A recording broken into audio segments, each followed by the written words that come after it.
Okay, so welcome everybody to this periodic seminar organized by PQ Cifris, which, as you know, is the thematic group of the Italian National Cryptologic Initiative, the Cifris, dealing with post-quantum crypto, basically. Today, I have the pleasure to introduce Edoardo Persichetti, who will give a seminar on code-based signatures. Edoardo is a friend of mine, besides being a colleague, and I'm really honored to have him as a speaker today for this seminar and for our PQ Cifris community. Eduardo today is an assistant professor at the Department of Mathematical Sciences of Florida Atlantic University in Boca Raton. Actually, he left Italy quite a long time ago because he had his PhD in mathematics at the University of Auckland in New Zealand. Before that, he got his bachelor and master's at Sapienza University of Rome. I don't think I'm exaggerating in saying that Edoardo is one of the most active researchers today in code-based cryptography. And in fact, he is taking part in several teams proposing as many candidates to the ongoing NIST standardization effort of post-quantum cryptographic systems. So I believe that Eduardo's talk is perfectly fit here, obviously, and it will be very interesting to all of us. Eduardo, thank you again for accepting our invitation, and please, the stage is yours. Thank you, Marco. I will share the screen. Here we go. Can you see the slides? Yes. Perfect. They should be full screen now. Yes, thank you. Thank you, Marco. Thanks everyone for inviting me, for being here for this talk. It's a great pleasure to be able to talk to this community. Definitely, I am very fond of post-quantum cryptography, and it's great to see that there is an interest in the Italian community about this. So today I want to talk a little bit about code-based signatures, which is the area of code-based cryptography that we are exploring in these recent times. As Marco said, I've been working on post-quantum standardization for a while now in code-based cryptography, with regards mostly to encryption mechanisms, and lately my interest is shifting more towards the signature schemes, which I think is a very fascinating topic. So here is an outline of my talk. I will briefly recap the basics of code-based cryptography, and then I will speak about where we come from, the traditional approach of the hash and sign type signatures, and the Stern's scheme, which is the predecessor for all the zero-knowledge schemes of code-based cryptography. And then I will finally talk about the newest developments with schemes based on code equivalence and the less signature scheme. So if at any time, please feel free to interrupt with your questions if you want. This will be totally fine. Okay, so code-based cryptography. Basically, code-based cryptography deals with error-correcting codes, right? So it's cryptography that takes problems from coding theory. For our purposes, we always imagine that we can define an error-correcting code. We can define a linear code, right? We only deal with linear codes in cryptography. And we treat this as a subspace of dimension k of a vector space over a certain finite field, fq. And then the value n is called the length of the code. Traditionally, linear codes are measured with the Hamming metric, which counts the number of non-zero positions of the vector. So here we have a definition of the Hamming metric. The Hamming weight is the number of non-zero positions, and then this obviously defines a distance, which is the weight of the difference of two words. According to the distance between all the words in a code, we can define the minimum distance of the code, which is the minimum of the distance between all the code words. And this is a very important value to define the code and its error correcting capabilities. Because as you see, we're talking here about error correcting codes. We have to kind of clarify what we mean exactly by this. So we define linear codes in two ways. The common way is to think about the linear code as a vector subspace. And so we choose a basis, right? We choose a basis we choose a number of linearly independent vectors, k of them, and we put them as row of a matrix that traditionally is called G for generator. And so you can see that the generator matrix defines the code by forming linear combination of the vector of the basis. Yes, so every word U in FQ to the K gives a linear combination and defines the code. Obviously, the basis is not unique, so we can choose other bases by multiplying on the left with an invertible transformation matrix, a change of basis matrix.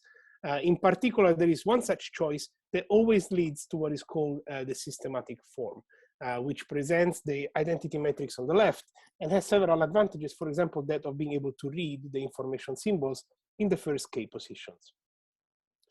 Alternatively, we can also think about the code as a kernel, and so we can define the code via what is called parity check matrix, and this is a n minus k by n matrix, usually called H, and this defines the code as a set of words that have the so-called syndrome equal to 0. So the syndrome that corresponds to the right multiplication with the vector. Again, like the generator matrix, the parity check matrix is not unique, and we can generate other parity check matrices via invertible transformations on the left. And the systematic form of the parity check matrix is in fact strongly connected to that of the generator matrix. In fact, one thing that is well known is that the generator matrix and the parity check matrix of the code are tied deeply, as the parity check matrix defines what is called the dual code as a generator. So the code that comprises all the words that are orthogonal to the ones of C.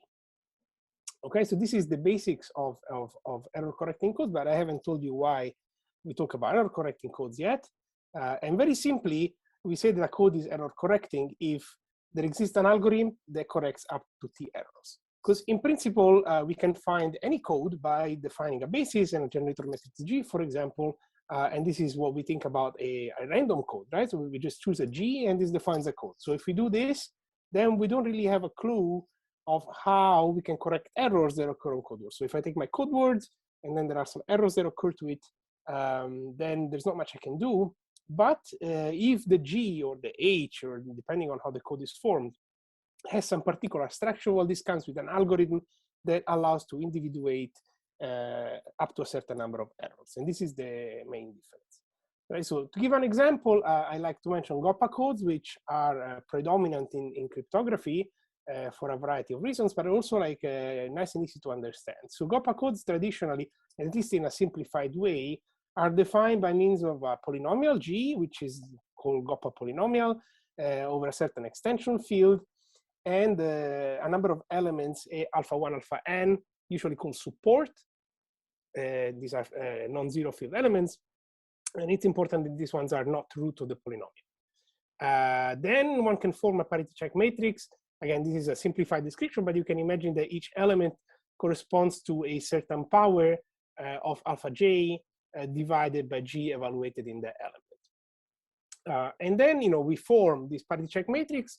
We define the code as the kernel, as we've just seen, and we restrict our attention only to code words over the base field, so only over query words. This is the construction that we know as a subfield subcode construction. Okay, so this is an example of how you build the code, and then you will see that essentially code words are all the ones such that the product with such a matrix is 0, so they verify certain stringent algebraic relations, right? And so what we can do, for example, if we receive a noisy code word, this is usually modeled as a code word X plus an error vector E. And the error vector is, of course, constrained in Hamming weight, right? So at most, T positions are non-zero. We can decode up to R over 2, or in fact, if the code is binary, so it's a binary extension field, up to R errors, where R is the degree of the GOPA polynomial. There is algorithms. Generic, I'm going to give you a simplified idea of how this works, for example, because they have to verify these stringent algebraic conditions. What we can do is compute the syndrome, right? So once we receive the word Y, we compute the syndrome, and then we use this to form a polynomial, right? And then the polynomial needs to satisfy this congruence here, which we call key equation. And so we can try to solve this key equation to find sigma and omega, which are respectively called error locator and error evaluator. And now, as the name suggests, the error locator should locate the positions of the error. So once we have, for example, the polynomial sigma, we can just find its roots. And it turns out that the error positions correspond to the reciprocal, so 1 over the root of sigma.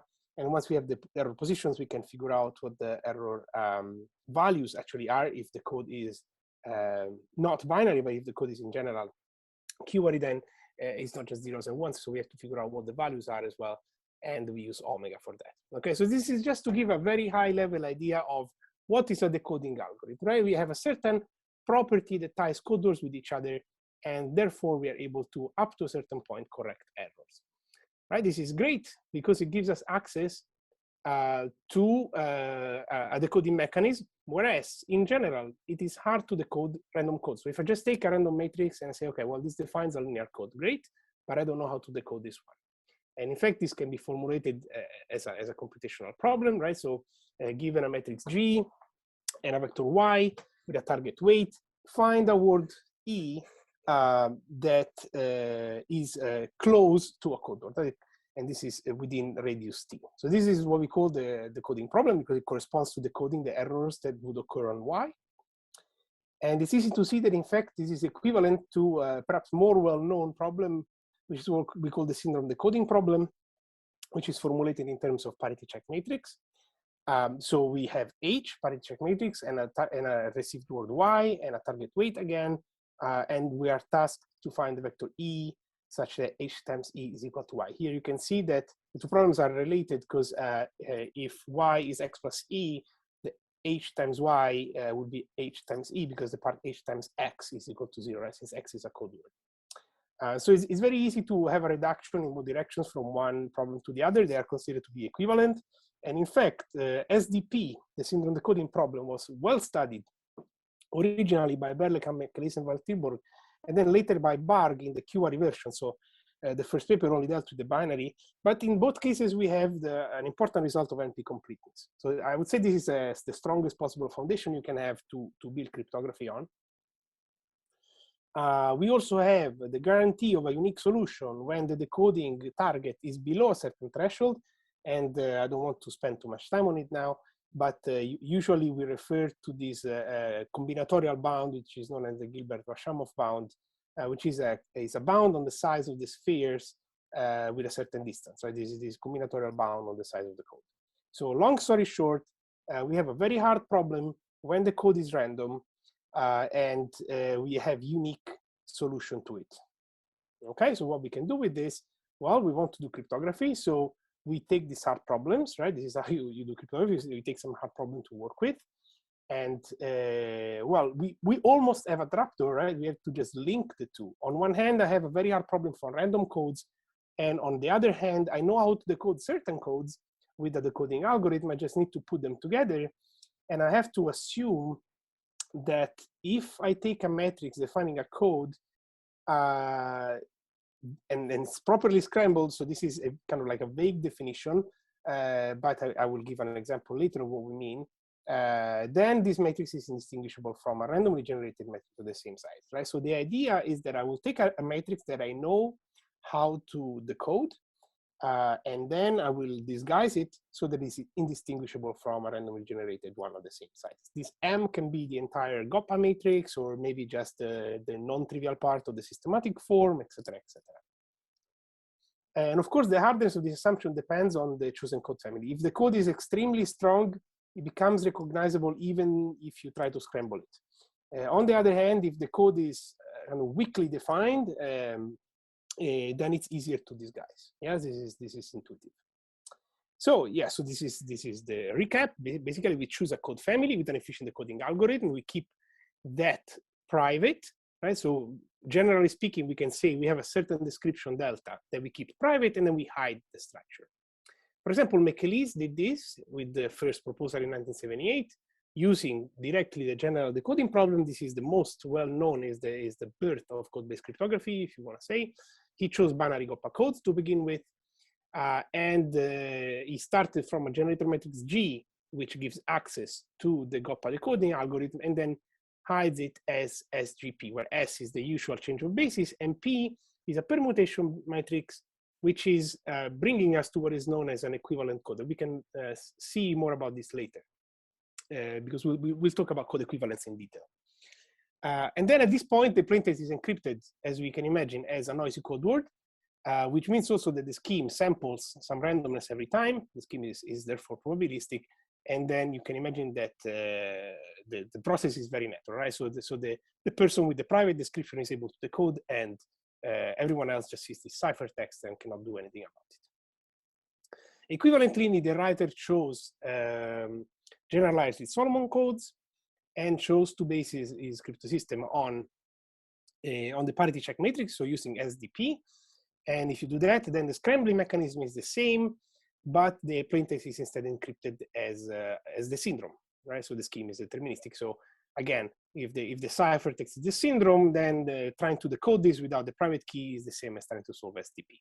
So this is like a high-level overview of traditional code-based cryptography, which was born in the late 70s, early 80s, and has a long history of security on one hand, and on the other hand, has a long history of attempts changing the code family and changing details of the structure. But we're not here to talk about encryption. This was just to give a recap of what the fundamental mechanisms are in code-based cryptography. Right? So there's this idea, and this is where we will start from, that we have a trapdoor, that is the decoding algorithm, and we have to hide it properly. And if we manage to do that, if the chosen code, for example, I can tell you that the original choice of neither writer was not a valid one. GRS codes are way too recognizable, but the idea of using syndrome decoding is valid. Then we can create a crypto system from it. Okay, so this is where we started. That's why I started talking about the trapdoors to begin with, because the traditional approach, I want to say, for creating signatures is the so-called hash and sign, right? So hash and sign, we will see in a minute, corresponds to the idea of using trapdoors in a way that is usually seen as kind of like the opposite of doing encryption. So rather than using my private key to encrypt, my public key to encrypt and then the private one to decrypt, here I'm trying to sign. So we'll use my private information to sign, and then the verification can be public. So often when you see signature schemes for the first time, you think, oh, but this is kind of like doing encryption in reverse. And this is certainly true if you're trying to do, or at least at a very high level, if you're trying to do signatures following the hash and sign approach. So in our case, we will rely directly on SDP, right? And the hash and sign framework is the same. And this is why I'm saying is often the first one that is discovered when looking at signature scheme is the same that works, for example, for signature schemes based on RSA, right? So RSA signatures that are called as full domain hash. So given a message mu that I want to sign, I have a certain trapdoor one-way function, f, and I have a hash function h. What I do is I hash my message, and then I apply the inverse of the trapdoor. So again, I apply my secret procedure. For example, for RSA, this would be the exponent d, the private exponent d. For us, would be the decoding algorithm, right? And then the verification corresponds simply to applying the function directly, which is something that is public, everyone can do, and verifying that this is equal to the hash of the message. Okay, we have to use the hash function not only for convenience, but also for security reasons, of course. And so in the case of code-based, so again, this is the backbone of several signature schemes in literature, including full domain hash RSA signatures. And in our case, the equivalent is what we call the CFS scheme, named after Courtois, Finance, and Sendrier. This is work from 2001. And the trapdoor is the decoding algorithm, as we've seen for the McAleese and the writer crypto system. So the idea is essentially the same, right? And here is a schematic description of the CFS scheme. Here's my hash function that takes my message into vectors in the space. My key generation chooses a code family, for example, GOPA, right? We've seen that this has a decoding algorithm. I have my secret description delta. I will publish a scrambled version, for example, systematic form for it. And then the signing process is literally what I was just saying before. So I compute the hash of the message. This becomes a vector y. I then decode it. The decoding algorithm will return the low weight error vector e. And this will be my signature. And then everyone can verify that the signature is well formed by simply computing its syndrome and checking that the syndrome is equal to the hash of the message. right? So the process is extremely intuitive. There's a couple of caveats.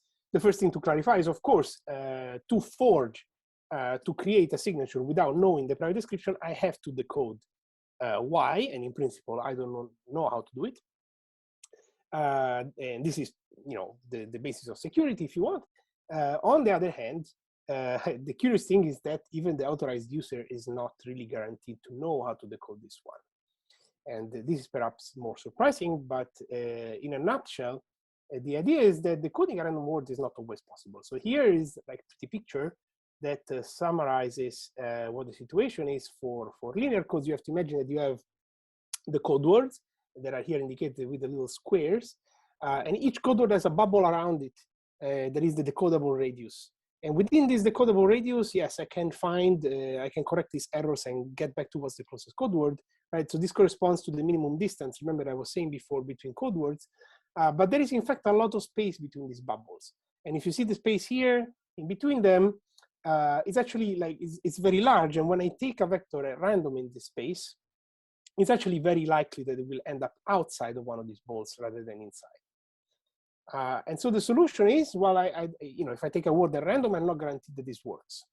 And so I just try again. Yeah, so this is obviously the very intuitive way of doing it.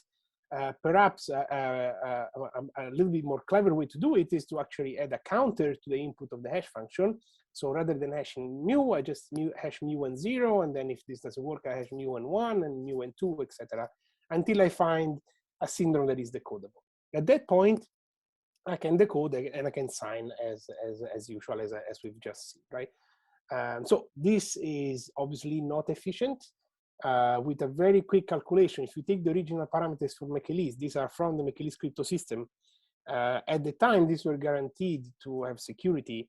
In modern days, this would be something about 2 to the 60-bit operation, so maybe just below what one would really want. But anyway, even with just small parameters, you can see that you need an average of about 2 to the 216 decoding attempts, which is obviously not just impractical, is essentially impossible.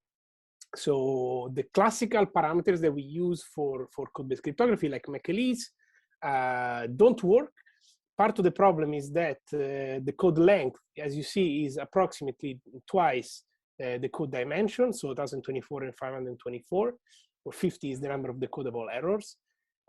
This is a very regular structure, but gives a lot of options for decoding, so it's not going to be good. So we could try to adjust the code parameter, and for example, in CFS, one directly chooses two values, m and t, where m is going to be a certain power of 2 that we take for the length of the code, and then t defines the code dimension by n minus mt. So these kind of codes can correct up to t errors. For example, we can choose 16 and 9, which leads to a code of length 2 to the 16 and dimension approximately the same. You see that at this point, the ratio between dimension and length, which is what we call the code rate, is not 1/2 anymore. It's in fact nearly 1. The number of decodable errors become much smaller, only 9.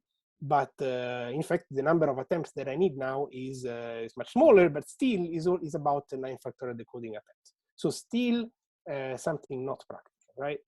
With these parameters, what we get is we see here the field size and the code length, the public key, very big, about 1 megabyte. The signature size, extremely small because it's just a single vector E.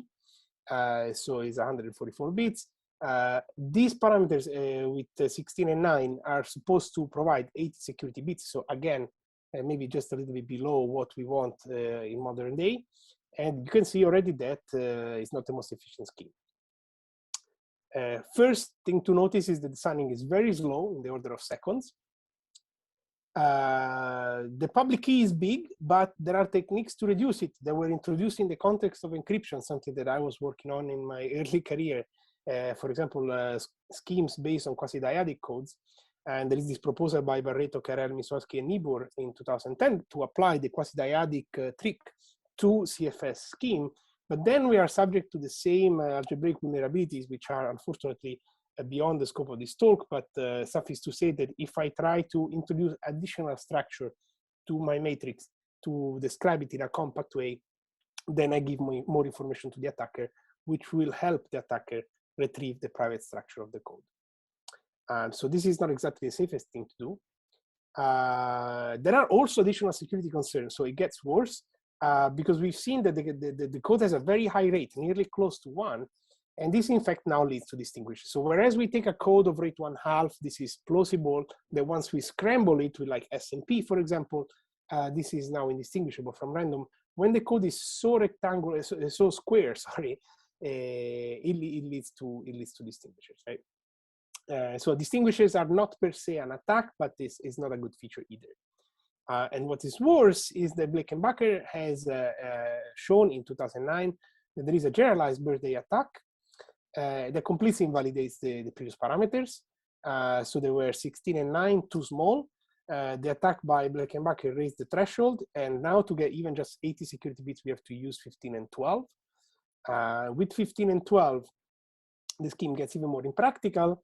Finias in 2010 proposed this parallel CFS approach, which is a generic technique to sign multiple hashes at the same time to partially mitigate the cost of the attack.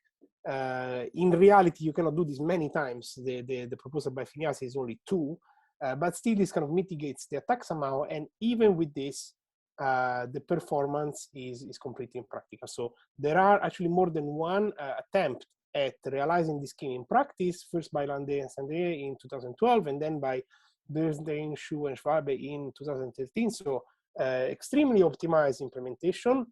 In fact, the paper by Bernstein, Schuh, and Schwabe records the so-called speed records for CFS, and still we are talking about several gigabytes of public key and several seconds to sign. So we are very far away from a feasible signature scheme. So why do I bother presenting this to you is mostly for historical reasons to mention that up to, as you can see, 2013, this was the scenario of code-based signature essentially. There were other proposals, some of which we will explore now, but in general, people were thinking, oh, CFS, this is how we do traditionally hash and sign schemes. This is what we have for code-based signature, and it's very bad, okay, very bad. Okay. Recently, the approach of SDP was reevaluated because it's very well known, and perhaps several people, including theory, automatically assume that when you talk about SDP, you talk about low weight vectors.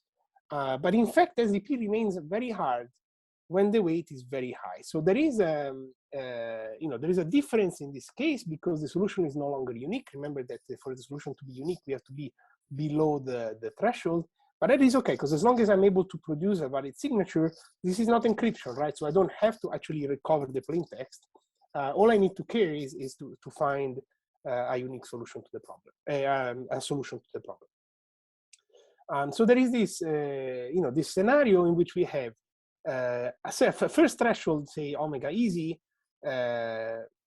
up to which the standard decoding is the usual one, where the solution is for the most part unique. Then there's the GV bound, and then there's maybe like a little bit zone of tolerance above the GV bound, but it quickly becomes easy after that to solve. But then if the weight of the vector is very high, there is a second threshold for which this is hard again, right? So in the middle, the blue area, this is just combinatorial problem, of course. So it's not hard at all, but in the two extremes, then the problem is hard. So we could try to exploit the right side of the bar to build a scheme. And so if we could guarantee a syndrome of a high weight vector, then we could use the CFS approach, right? Of course, the decoding algorithm doesn't work anymore either. So what we can do is use a generic decoding algorithm. For example, the information set decoding family of Prange, or initiated by Prange, is the standard technique to decode a linear code in the absence of any information. But if you use this class of codes that are called U plus V, which are formed exactly as the name suggests, then you have a little advantage when using Prange.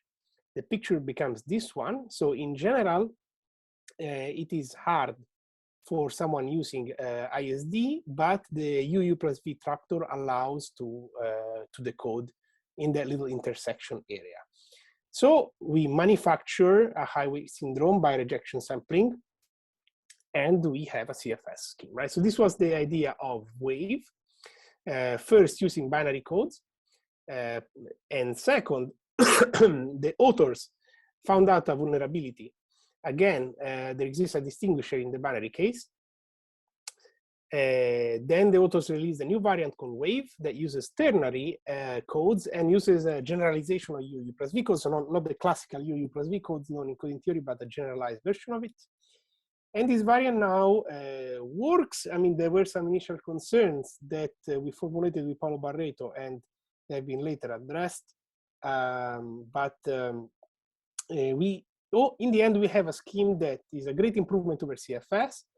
We still many of the similar features. So we still have a large key, we still have a small signature, and we still have a slow signing, right? So it's an improvement, but you'll see here when I show you some numbers, the key gets even bigger, the signature gets also bigger. This, of course, gets modern security level because this work is from recent times, 2018, 2019. But the features are the same as the typical hash and sign approach, I would say, right? So the idea is still that we're using a trapdoor, we'll do a more sophisticated one. There is actually a very complex rejection sampling mechanism associated with it, which is why the signing process is quite slow. The public key is very, very large. So this is larger than any NIST candidate so far in the context of encryption. Of course, this is if you want the culmination of the line of work on hash and sign schemes, but it is still far from ideal, let's say. Okay, so if you have no questions, I would move on to the part about zero knowledge schemes. Okay, so the intuition here is basically trying to do the trapdoor and the coding doesn't really work very well. So we could try to instead rely indirectly on the single decoding problem. And to do that, we use a zero knowledge framework to build an identification protocol. So for those of you who know what a zero knowledge proof is, it's great, it's a fantastic primitive in cryptography. But otherwise, this is a very, very high level scheme of what an identification protocol is, right? So the idea is there is two parties that are interacting, a prover and a verifier. The prover has some secret information, and he wants to prove the knowledge of this to the verifier without revealing any information about it. Okay, so it's kind of like a little bit of magic, if you want, and it's at the base of several important applications now in real life. The most popular one that comes to everyone's mind is blockchain. But it is not just that. Of course, it's a fundamental primitive in cryptography. So how do I prove to someone that I know my secret without revealing actually anything about my secret? Not even to the verifier, right? So I commit some random data. The verifier then sends me a challenge. And then I produce a response that is somehow tied to my secret and to the commitment that I had produced before. And send my response, the verifier can then accept or reject. Okay, so of course this is the skeleton, it's just a skeleton, but the idea is that the commitment pinpoints my instance.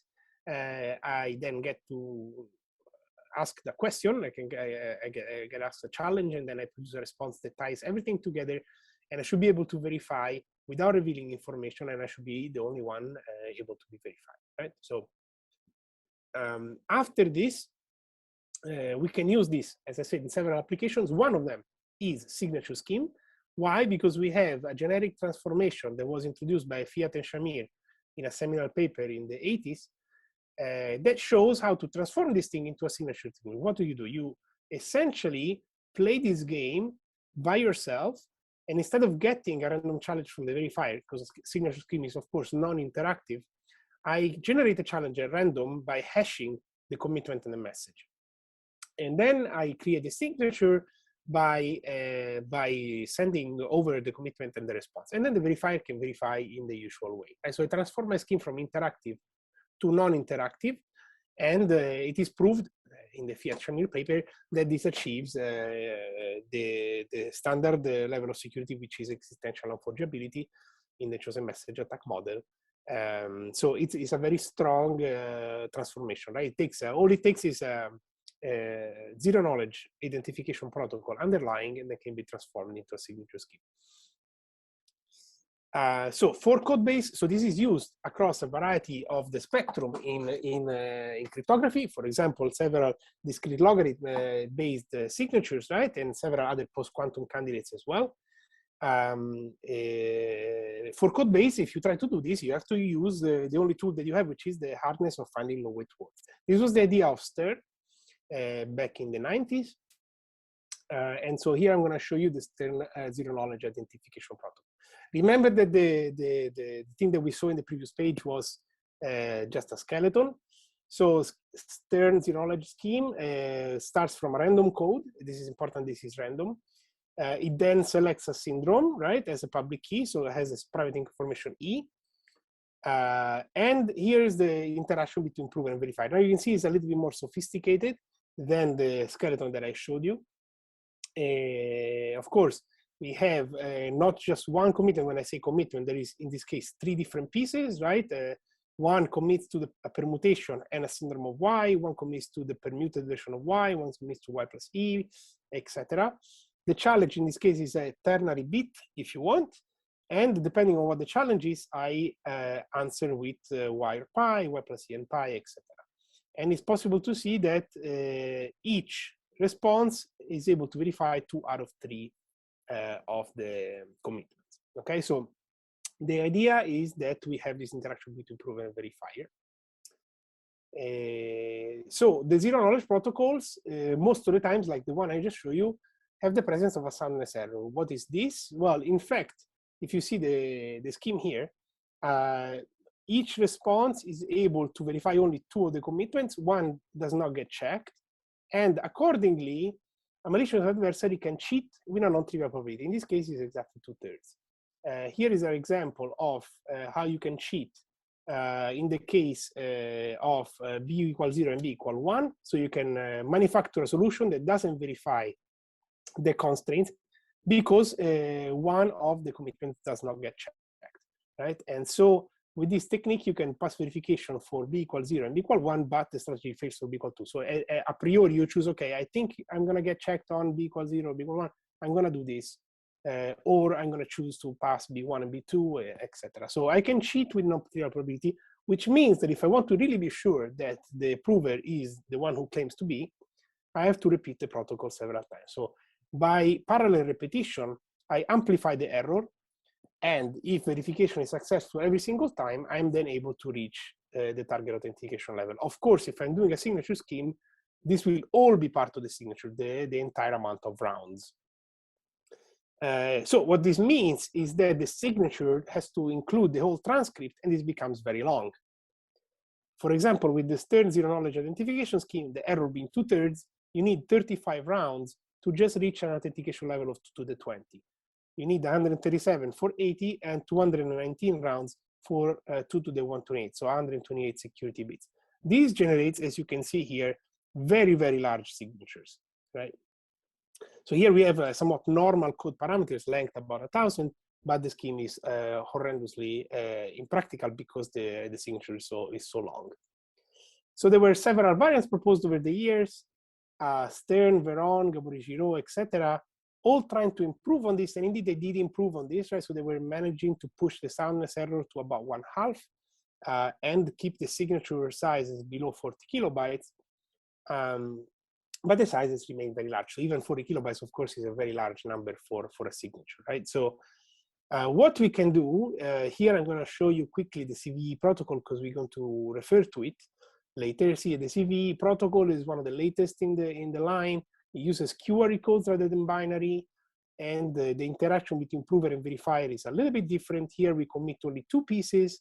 Y is the usual random vector. And we use a monomial tau, so this is a permutation with scaling factors, rather than a simple permutation because we're working over a QRE field. But the idea is the same. Here the scheme is 5 pass, so there's 1 extra round of interaction. This is again a slightly different flavor of the primitive, but similar idea. So we have here a check on the equation uses my public key, and we have here a check on the weight that the vector is well formed. So we'll come back to this in a minute. So the alternative approach is to design a protocol with high soundness. because high soundness means less repetitions would mean like a much shorter signature. So in a nutshell, what we can do is sample a Y, receive a random challenge C, compute the sum of Y plus C times S, and you can see that this verifies this equation here. This works well for lattices. In fact, this is at the basis of a very famous lattice proposal work initiated by Lubashevsky in 2009. It does not work so well for codes because if we're trying to use a vector of small Hamming weight, then the metric is very weak. In fact, Y also has to have low weight, otherwise it would be easy to forge.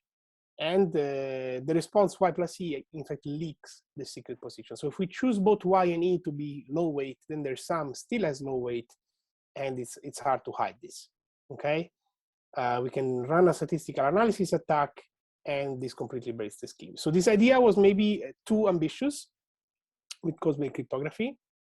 The metric, the Hamming metric at least, is kind of constraining.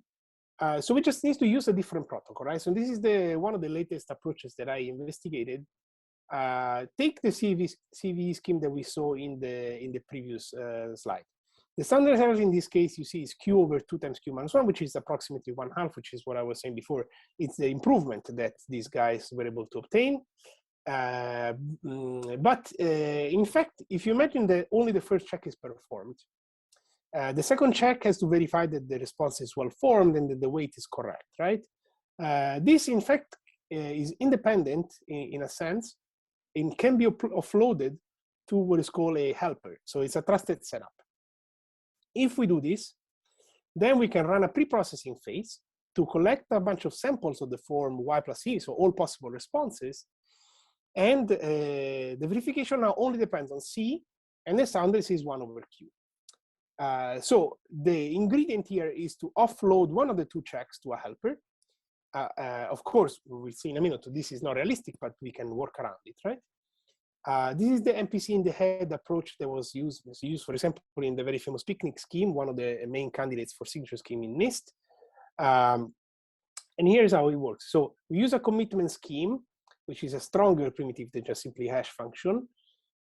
And we run the helper first. So the helper is this kind of trusted mythical third party that runs this pre-processing phase, starting from a seed, generates vectors Y and E tilde, then computes the commitment of Y plus E tilde for all the possible values C, and sends the seed to the prover and the aux to the verifier.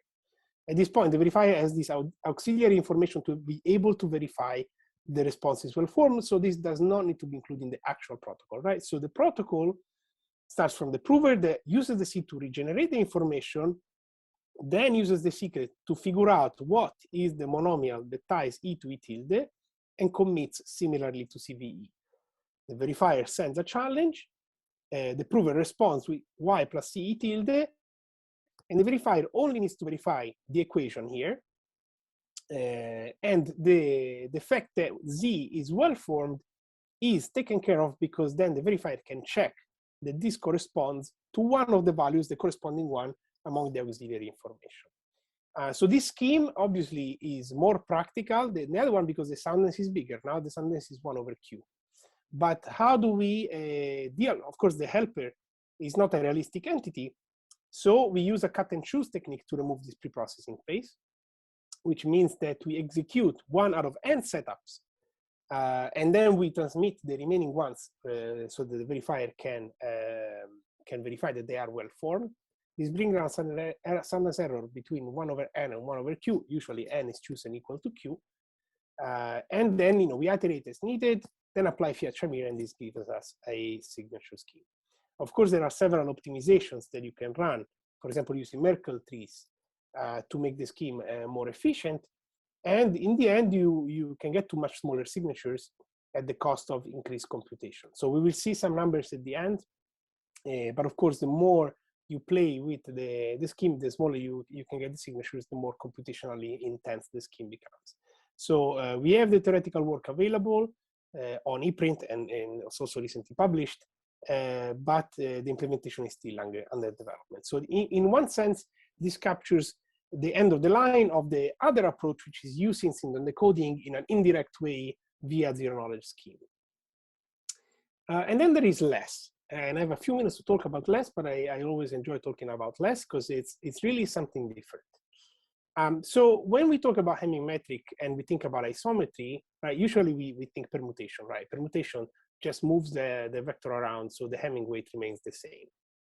But in fact, we already talked before about monomials. A monomial is a permutation with some scaling factor. So you can imagine that this multiplies, so moves the elements around and then multiplies them with V1, V2, Vn. So we can imagine if the permutation is a matrix with exactly a 1 in each column and row, then a monomial matrix is the same, but multiplied with a diagonal matrix with non-zero coefficients. And then we also have, in fact, the possibility of applying a field automorphism where possible. And this is also an isometry. So for a code, we can apply this transformation to all the code words. And we say that the two codes are equivalent if they are connected by an isometry. Okay, so this is a fundamental notion in coding theory. It has been known for a long time. The most well-known, of course, is the permutation one, right? So two codes are permutation equivalent if they are tied together by a permutation. So each code word is a permutation of a corresponding code word in C.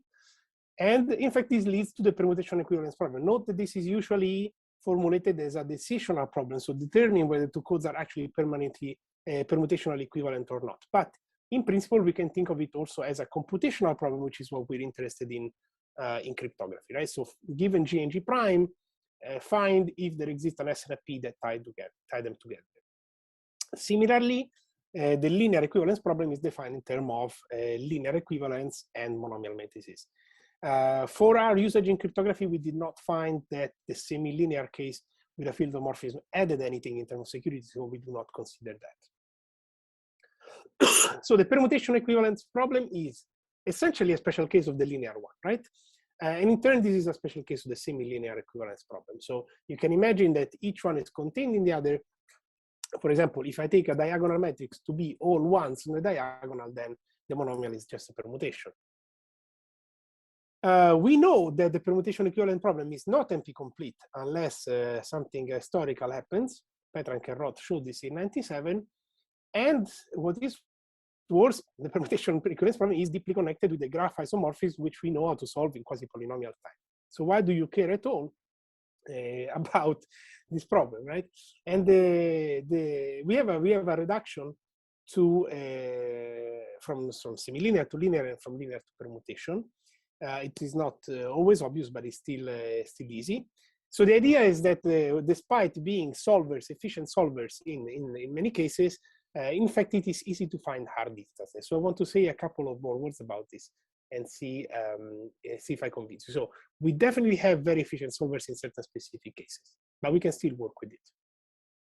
So the first thing to notice is that the weight enumerator of the code, which simply counts the weights of all the code words, it's a fully discriminating function, so it uniquely distinguishes the code.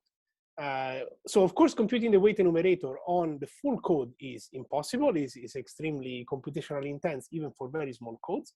But Sandrier in 2000 suggested to use it on the hull of the code, which is the intersection of the code with its dual. If we do this, then this becomes feasible, and it reveals the code. This is what is called the support splitting algorithm. Of course, the complexity of this stack scales with the dimension of the hull. So this is very practical only if the hull is very small, which is usually the case, but not always. In fact, the hull could be trivial. And in this case, we can use sophisticated methods to exploit the reduction to graph isomorphism, or even use algebraic solvers such as Grosvenor basis. On the other hand, the permutation can also be revealed if I look at low-weight code words. For example, I could use ISD algorithms. Remember, this is a generic search for low-weight words on the code. And if I find all the words of a certain weight, then I can match them between the two codes. And I can see if these match, then they should reveal the permutation. This was the idea of Leon. And of course, here's the choice of weight that I'm targeting is crucial for the algorithm effectiveness. This is further improved by Bulens in 2020 that considers multisets of entries. So noticing that not only the Hamming weight is an invariant, but the multiset needs to coincide as well. This, of course, is more efficient when Q is large. So at the end of the day, we have a variety of approaches to solve code equivalence. So all of these work for permutation equivalence, and they can be sometimes not trivially, but still tweaked to work on the linear equivalence case. So what is left is, well, if we want to have a hard instance, we should choose weakly self-dual codes for permutation equivalence, because weakly self-dual codes have maximum hull, right? In fact, weakly self-dual codes are the same as the dual, because they are weakly self-dual. So the code is contained in this dual. So the hull is maximum dimension. In fact, for QRE codes, even for random codes, these, when Q is bigger or equal to 5, become hard because the hull is maximum in this case as well. So we get out of the case where we have an easy solution with the work of Sandrier and Bardiot-Magny, etc.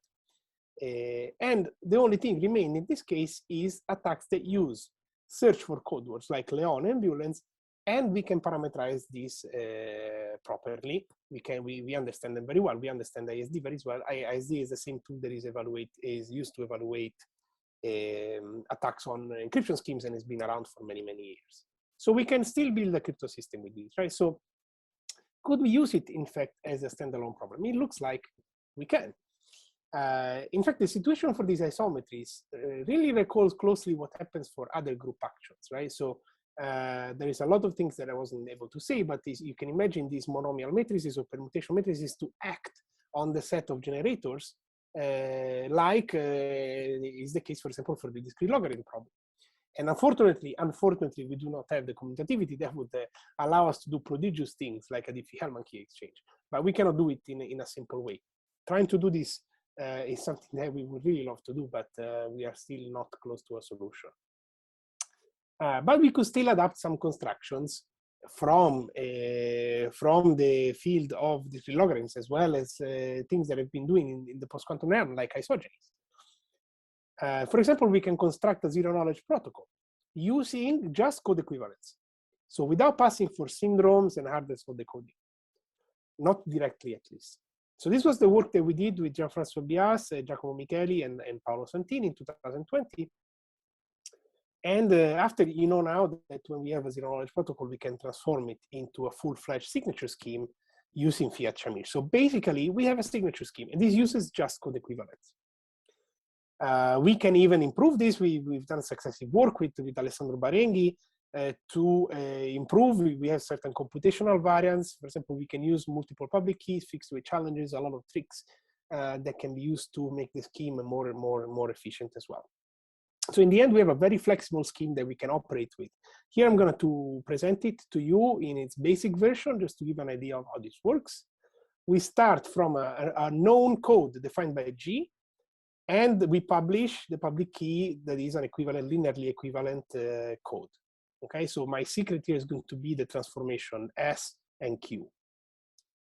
Then the prover does the following. It chooses a random instance of the same problem via matrix Q tilde, then receives a challenge bit B, and replies with either Q tilde itself or Q inverse Q tilde, which is how you tie to the public key, right? And according to what bit was chosen, the verifier can either verify that the systematic form of G times Q tilde was H, or G prime times Q inverse Q tilde was H, right? So we can either connect back to the known matrix G. So the first B equals 0 is, if you want, a dummy instance, right? Is to provide this 1/2 sumness error. In the case B equal 1, we actually use our secret. Okay, so this very simple is what the same scheme that is used, for example, for discrete logarithm schemes, and provides a very efficient performance. So here is a recap table, which I thought was a nice picture altogether of what happens with code-based signatures at the moment. We have identification schemes like Stern, Veron, and CVE all along the line. They use decoding with Low-Hemming in this indirect way. And you can see that the signature size is still very large, although the public key, of course, is minuscule. We have Wave, for which the public key is gigantic with very, very small signature, and is the opposite approach, the Hessian sign approach. And then we have recent work. CR, VDC, and Durandal are rank-based schemes. So we did not treat them in this talk, but of course it's an area that is brother or sister, if you want, of traditional coding theory, but using a different metric. So sometimes it's seen as independent, it's kind of halfway with multivariate cryptography, if you want. It's a slightly different approach. And then we have here the two schemes that I talked to you about in terms of end-of-the-line research. On one hand, the GPS scheme that uses this complex mechanism of helper and MPC in the head is able to considerably shrink the signature size.